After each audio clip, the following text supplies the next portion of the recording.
नमस्ते दोस्तों, कॉमिक ब्रह्मांड के एक और अध्याय में आप सभी का बहुत बहुत स्वागत है। केश में उछाल आ गया, चिपका के आते हैं, जाइएगा नहीं कहीं। हाँ, तो कहाँ पे थे हम?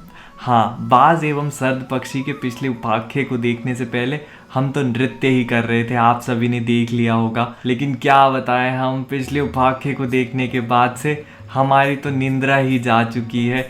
ऐसा लग रहा था मानो जॉन चालू, अरे जॉन वॉकर है वो। हाँ वही जॉन चालू भाई साहब को देख के हमें तो यकीन ही नहीं हुआ अपने नेत्रों पे कि वो ऐसा कर भी कैसे सकते हैं। लेकिन फिर हमने सोचा कि आखिरकार आप ही से पूछ लेंगे जो भी है। तो कॉमिक वर्स से हम हैं। बस हो गया। अभी अरे मेरे भी करने दो, ये पार्ट मेरा है। थोड़ा बस। हाँ, अगली बार पक्का पक्का पक्का। अच्छा ठीक है, आते हैं दोस्तों, बड़ी जल्दी मुलाकात होगी दोबारा से। हमें पता है आप सब हमें बहुत याद करते हैं। आएंगे, हम मिलेंगे आपसे बहुत ही जल्द।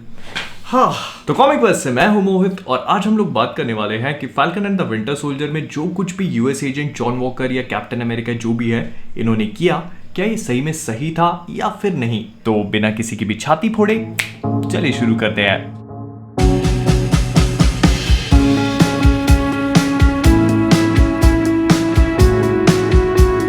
Falcon and the winter soldier में जॉन वॉकर के इंट्रोडक्शन से लेकर अभी तक हमने सिर्फ एक ही चीज देखी है कि किस तरह से वो एक बहुत ही ज्यादा परफेक्ट सोल्जर है। एक परफेक्ट इंसान नहीं, एक परफेक्ट सोल्जर। मतलब उसकी हर एक चीज अपने नेशन के लिए, अपनी कंट्री के लिए, और जो उसने as a soldier service provide करी है उसके लिए एकदम परफेक्ट है। और बस इसी बेसिस पे उसे कैप्टन अमेरिका बना दिया गया। लेकिन वही दूसरी तरफ जब कैप्टन अमेरिका के फर्स्ट पार्ट में स्टीव को सुपर सोल्जर सीरम देने के लिए चूज किया गया था, तब उसका सबसे बेसिक प्रिंसिपल ये था कि स्टीव एक परफेक्ट सोल्जर नहीं, एक परफेक्ट और एक बहुत ही अच्छे ह्यूमन बीइंग थे। इनफैक्ट डॉक्टर अर्स्किन ही स्टीव से आकर ये बोलते हैं कि उस ग्रेनेड पे कूदने वाले मोमेंट में उन्हें ये चीज रियलाइज हो गई थी कि स्टीव उनके सीरम के लिए एक परफेक्ट कैंडिडेट है। क्योंकि सुपर सोल्जर सीरम बस आपको बड़ी बड़ी मसल्स देने के अलावा आपके अंदर जो भी चीज है उसे एम्पलीफाई करके बड़ा कर देता है। मतलब अगर आप एक अच्छे इंसान हो तो आपके अंदर की अच्छाई फूट फूट के बाहर निकल आएगी, और अगर आप एक हरामी किस्म के इंसान हो तो आप पूरी तरह से लहसन बन जाओगे। तो falcon and the winter soldier की स्टार्टिंग से ही हमने जॉन वॉकर को एक सेंस ऑफ रिस्पॉन्सिबिलिटी के बर्डन में दबते हुए देखा। ये वही रिस्पॉन्सिबिलिटी है जिसे सैम ने अपने ऊपर लेने से मना कर दिया था। एंड ये आती है कैप्टन अमेरिका की शील्ड एंड उनके नाम के साथ। जो भी इंसान कैप्टन अमेरिका बनेगा उसके ऊपर ऑटोमेटिकली दुनिया को प्रोटेक्ट करने की रिस्पॉन्सिबिलिटी होगी। वो एक ऐसा फिगर होगा जिससे पब्लिक एडमायर करेगी, उससे इंस्पायर होगी एंड एक्सपेक्ट करेगी कि वो दुनिया को बेहतर बनाने के लिए कुछ अच्छा काम करे। और यही चीज जॉन को काफी आगे जाकर समझ में आनी स्टार्ट हो जाती है। जब वो फ्लैग स्मैशर्स को बहुत बार कोशिश करने के बाद भी नहीं रोक पाता तो मजबूरी में आकर उसे सुपर सोल्जर सीरम लेना पड़ता है। ऐसा नहीं है कि वो इस सीरम को लेने के लिए मरा जा रहा था, लेकिन हाँ, उसके दिमाग में ये आइडिया था कि उसे ये चीज लेनी पड़ सकती है क्योंकि वो ऑलमोस्ट हर कहीं पे फेल ही हो रहा था। फिर चाहे वो सैम एंड बकी हो, डोरा मिलाजे हो या फिर फ्लैग स्मैशर्स हो। सैम एंड बकी से उसकी edge in one on one fight नहीं हुई थी, लेकिन हम ये चीज को फील कर सकते थे कि वो सैम एंड बकी से भी कन्फ्रंटेशन को अवॉइड कर ही रहा था। और इस पूरी की पूरी चीज में लेमार के साथ जो जॉन की कन्वर्सेशन होती है उसने आग में घी का काम किया।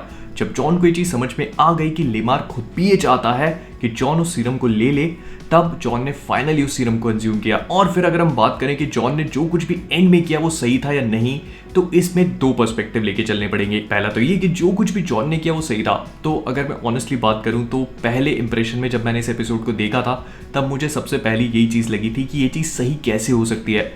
लेकिन जब मैंने लोगों के कमेंट्स देखे और मुझे इंस्टाग्राम पे बहुत सारे डीएम्स आए, स्टोरीज में लोगों ने लिखा कि जॉन ने वही किया जो एक नॉर्मल इंसान करता। उसके दोस्त को एक विलन ने मारा था तो जॉन ने बदले में उस इंसान को मारा एंड वो बस उसका एक इमोशनल रिस्पॉन्स था जो बहुत ही ज्यादा एम्पलीफाई होकर सामने आ गया। एंड ये बहुत ही अनफॉर्चुनेट था कि उस जगह पर जहां पर ये पूरा कांड हुआ वहां पे 150 लोग खड़े थे एंड उन्होंने इस पूरी चीज को रिकॉर्ड कर लिया। और ऐसा नहीं है कि ये सिर्फ एक ही इंसान ने बोला है, कई सारे लोगों को ऑल ओवर द वर्ल्ड ये चीज लगती है कि जॉन वॉकर को स्टीव रॉजर्स से कंपेयर करना एक बहुत ही गलत चीज है, क्योंकि स्टीव रॉजर्स एक परफेक्ट इंसान था और जॉन वॉकर नहीं है। जॉन वॉकर हमारे ही जैसा एक नॉर्मल इंसान है एंड ये उसका बस एक इमोशनल एंगर रिस्पॉन्स था जो किसी भी इंसान का आएगा अपने बेस्ट फ्रेंड को मरता हुआ देखकर। तो इसीलिए जॉन ने जो कुछ भी किया वो किसी भी एंगल से गलत नहीं है, बस वो जज्बातों में बह गया। और इसी चीज का दूसरा पर्सपेक्टिव ये है कि जो कुछ भी जॉन ने करा वो पूरी तरह से गलत इसीलिए था क्योंकि जॉन कैप्टन अमेरिका है।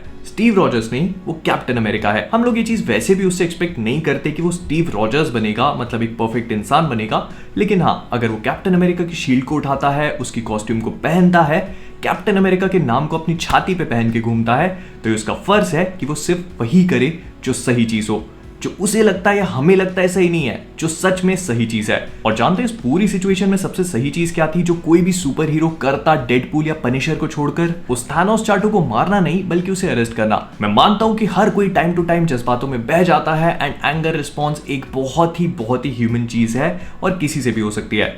लेकिन वो इंसान कोई भी नॉर्मल इंसान नहीं है, वो कैप्टन अमेरिका है, जिसे कैप्टन अमेरिका वाले काम करने चाहिए थे। और जिस भाई साहब को इस लसन ने मारा, उसने तो लेमार का कुछ बिगाड़ा भी नहीं था। वो तो बस वहां से भाग निकल रहा था क्योंकि उसे समझ में आ चुका था कि अब कांड बड़ा हो चुका है। और जब जॉन ने उसे पकड़ा तब वो सरेंडर भी कर रहा था। एक बार आप इस पूरी चीज को उस बंदे के पर्सपेक्टिव से सोच के देखो। उसने सुपर सोल्जर सीरम लिया कार्ली की बातों में आकर, ताकि वो दुनिया का भला कर पाए। इनफैक्ट वो ये चीज कर भी रहे थे अपने एंगल से, जब वो रिफ्यूजीज को खाना दे रहे थे, उनके लिए चीजें चोरी कर रहे थे। लोगों को जान से मारना उनका प्राइमरी ऑब्जेक्टिव नहीं था। और यहाँ पे लेमार के साथ जो कुछ भी हुआ वो तो उसने करा भी नहीं। उसने तो ये सारी चीजें देखकर बस भागने की कोशिश करी थी। एंड जब जॉन ने उसे पकड़ा तब वो सरेंडर कर रहा था। लेकिन जाने दो, हमारा पॉइंट ये नहीं है। हमारा पॉइंट है कि क्या जॉन ने जो कुछ भी किया वो एथिकली सही था या नहीं। तो मेरे हिसाब से यहाँ पे जॉन ने जो कुछ भी किया वो किसी भी एंगल से सही नहीं था। मैं मानता हूं कि एक परफेक्टली इमोशनल रिस्पॉन्स था जो कोई भी देता, लेकिन जॉन को ये चीज नहीं करनी चाहिए थी, क्योंकि वो एक सुपर हीरो कंसिडर करा जा रहा था। और उन सुपर हीरोज में भी ऐसा सुपर हीरो जो कभी कोई गलती कर ही नहीं सकता, कैप्टन अमेरिका। तो कुल मिला के जॉन वॉकर ने जो कुछ भी किया वो मेरे लिए तो किसी भी एंगल से सही नहीं था। मैं ये नहीं बोल रहा कि जो भी कैप्टन अमेरिका बनेगा उसे पूरी तरह से मॉरली स्टीव के जैसा होना चाहिए, वो तो कोई हो भी नहीं सकता। लेकिन जो इंसान सरेंडर कर रहा है और जिसने कुछ किया भी नहीं है, अगर आप बीच बाजार में उसकी जान ले लोगे तो ये किस एंगल से गलत नहीं है, मुझे बताओ। और हाँ, अगर थोड़े भी मॉरली कंफ्यूज्ड हो तो मैं बस एक ही लाइन बोलना चाहूंगा, with great power comes great responsibilities. और हाँ, एक चीज और, वाइट रसल जो इस कैरेक्टर जॉन वॉकर को प्ले करते हैं, उन्हें डेथ थ्रेट्स मिल रहे हैं, जो सुनकर मुझे बिल्कुल भी हैरानी नहीं हुई, क्योंकि ये दुनिया में बहुत ही कॉमन सी बात है।